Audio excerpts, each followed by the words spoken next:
접두사 pre 세 번째 시간입니다. 오늘 정도 해서 접두사 pre에 대해서는 마무리를 지으려고 하는데요.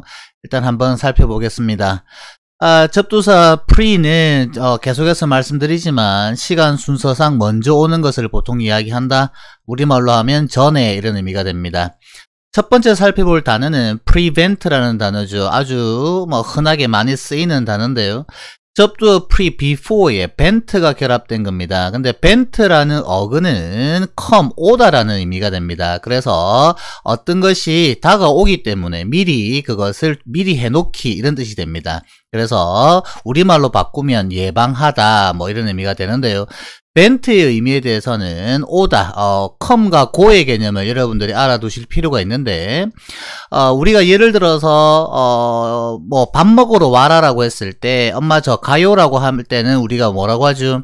I'm going이라고 쓰는 게 아니라 I'm coming이라고 써야 됩니다. 그래서 대화를 하는 두 대상이 가까워지게 되면 coming을 쓰는 거고요. 멀어지게 되면 going입니다. 다시 말씀드리면 아침에 엄마 저 학교 다녀오겠습니다 라고 해서 저는 학교로 간다라고 하면 I go가 되죠. 그런데 제가 엄마한테 밥 먹으러 식탁으로 간다가 되면 I coming이 됩니다. 그래서 어쨌든 vent라는 의미는 come이라는 뜻입니다. 그래서 어떤 일이 두 가지가 가까워지기 때문에 어떤 일을 미리 오게 만들다. 그래서 사전에 하다 이런 의미가 되고 prevent는 그래서 동사로 의미로는 예방하다가 됩니다. 그런데 친구들이 꼭 알아두셔야 되는 게 밑에 보면 prevent A from ing가 있죠. 그래서 A가 ing 못하게 하다라는 표현인데요. 꼭 기억을 해 두셔야 됩니다. 수능에도 여러 번 나왔고요. 지금도 독해 지문에 보면 자주 등장을 합니다. 그래서 이 prevent 자리에는 다른 동사 stop이라든지 keep이 오더라도 같은 의미가 된다는 거 기억하시면 되고요. 친구들이 기억을 해야 될 거는 뭐냐면 prevent 목적어 from ing라는 겁니다. 그래서 from ing 이 자리가 다른 형태로 오면 틀리더라. 그리고 해석은 A가 ing를 못하게 하다. 앞에 주어는 있겠죠. 그래서 주어는 A가 ing를 못하게 하다 이렇게 해석을 하셔도 되고 주어 때문에 A는 ing를 못하다 이렇게 해석하셔도 되고 어쨌든 목적어 A가 ing가 못하게 만들다라는 의미가 된다라는 거 꼭 기억을 해 두시기 바랍니다. Prevention is better than a cure라는 예문이 있는데요. 예방이 치료보다 더 낫다라는 표현입니다. 그래서 이런 예문과 속담에 가깝기 때문에 외워두시면 편하겠죠. 그래서 prevent는 많이 쓰이는 동사기 때문에 꼭 기억을 해 두시고요. 그 다음 precise라는 형용사입니다. pre에다가 size가 결합된 건데요. size는 어근으로 cut, 자르답니다. 그래서 원래는 미리 정확하게 잘라놓은 원래는 이런 의미가 됩니다. 그래서 형용사로 쓰게 되면 정확한, 정밀한, 보통은 정확한, 정밀한 같이 쓰는데 정밀한이 원래 미리 정확하게 잘라놓다는 의미가 되기 때문에 정밀한이라는 의미로도 사용된다는 거. 예문 보시면요. There is no precise definition of a storm. There is no, 없다. precise, 정확한 definition, 정의가 없다. 무엇에 대해서? of a storm, 폭풍우에 대해서. 그래서 해석하는 요령을 한 번씩 친구들이 물어보는데요. 지금 이 문장에서 선생님이 어떻게 쓰겠죠? There is no, 없다. 그러니까 there is, there are는 있다, 없다라고만 해석하면 됩니다. 근데 no가 있으니까 없다. 뭐가 없다? precise definition, 정확한 정의가 없다.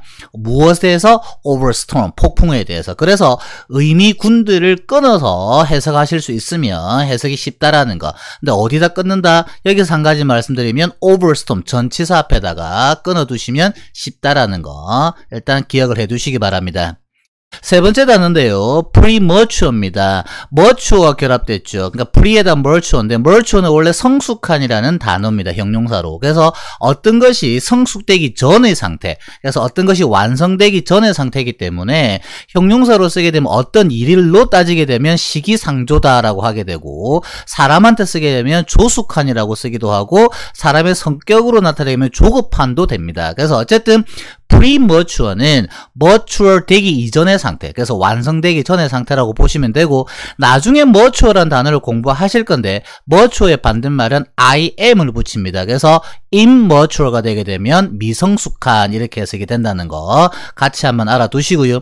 예문 보시게 되면 do not make a premature judgment. do not make. 하지 마라. make judgment가 판단하다거든요. 그래서 성급한 판단하지 마라 라는 표현입니다. 그래서 premature는 시기상조의 또는 조숙한 또는 성급한 이런 의미가 된다라는 거 정리해 두시고요. 네 번째 단어입니다. precaution인데 원래 caution이라는 단어가 조심, 예방이라는 의미가 사실은 있습니다. 그래서 미리 조심하는 거니까 이게 예방조치 이렇게 해석하는 거고 미리 조심스럽게 세운 계획. 근데 뭐 precaution은 caution 자체도 예방의 의미가 사실은 있기 때문에 그냥 precaution은 미리 조심한다. 그래서 예방조치다라고 외워두시면 되겠습니다. We should take precautions to prevent accident. 우리는 take precautions, 예방 조치를 취해야만 한다. to prevent accident, 사고를 예방하기 위해, 사고를 막기 위해. 아까 1번에서 prevent 나왔죠? 그래서 사고를 예방하기 위해 미리 조치를 취해야 된다. 이런 뜻이 됩니다. 근데 여기서 한 가지 이제 좀 말씀드리고 싶은 것은 예방 조치를 취하다라고 할 때 동사를 지금 take를 쓰고 있죠. 그래서 여러분들이 take랑 have랑 get 같은 이런 주요 동사들은 구별하실 필요가 있는데요. 오늘은 take에 대해서만 잠시 말씀을 드리겠습니다. take는 내가 원해서 어떤 동작을 취하는 것, 내가 원해서 어떤 동작을 하는 것을 전부 다 take라고 보시면 됩니다. 그래서 조치를 취하다라고 하면 우리가 take steps 또는 시험을 치르다도 take exam 뭐 이렇게 다 쓴다라는 거. 어쨌든 내가 원해서 하는 행동은 전부 다 take를 쓴다. 이렇게 생각하시면 되는데 여기서 학생 여러분들이 질문을 하십니다. 뭐냐면 선생님 저는 시험 치기 싫은데 어쩔 수 없이 치는 건데요. 그런데 영어는 이제 우리가 서양에서 왔죠. 서양에서의 개념은 시험을 치기 싫으면 안 치면 됩니다. 왜냐하면 그렇게 되면 진급이 누락이 되겠죠. 뭐 학년을 올라갈 수 없다는 거겠죠. 그래서 내가 원해서 치는 시험이기 때문에 take는 exam을 쓴다. 그래서 정리하시면 take는 내가 원해서 어떤 동작을 주관적으로 하고자 할 때 쓰는 동사다라고 정리해 두시면 됩니다. 오늘 마지막 단어인데요. prejudice라는 단어입니다. prejudice인데 judice만 아시면 되겠죠. judice는 judgment의 변형입니다. 그래서 판단이라는 의미를 갖는데요. 그래서 prejudice, 미리 판단을 내려놓고 있는 거죠. 그래서 우리가 보통 편견 또는 선입관이라고 해석을 하시면 됩니다. We must overcome prejudice against women. 우리는 must overcome, 극복해야만 한다. prejudice, 편견을 누구에 대항하는 against women, 여성에 대한 편견을 극복해야만 한다. 이렇게 해석하실 수 있겠네요. 지금 이 문장도 선생님이 어떻게 끊었죠? 위에서 끊고요. 동사 must overcome 끊고요. prejudice 끊고 against women 이렇게 가시는 겁니다. 그래서 주어, 동사, 목적어 그리고 전치사, 준동사 이런 파트에서 끊어주시면 해석이 쉽게 된다라고 정리를 해 두시면 됩니다. 그래서 오늘 마지막으로 pre에 대해서 이제 정리를 마무리를 할 건데요. pre는 시간 순서상 먼저라는 의미를 꼭 기억하시고요. 그 뒤에 지금 붙게 되는 어근들에 대해서 단어 정리를 하면서 한 번씩 내려놓길 바랍니다. 나중에 아마 pro라는 접두어를 보시게 될 겁니다. 뜻은 같은데 우리말로 하게 되면 pro는 시간 순서상의 먼저가 아니라 나중에 장소상 forward의 개념을 갖기 때문에 어쨌든 지금 pre에 대해서 정확하게 정리해 두시고 노트 필기해 두시고 넘어가 주시기 바랍니다.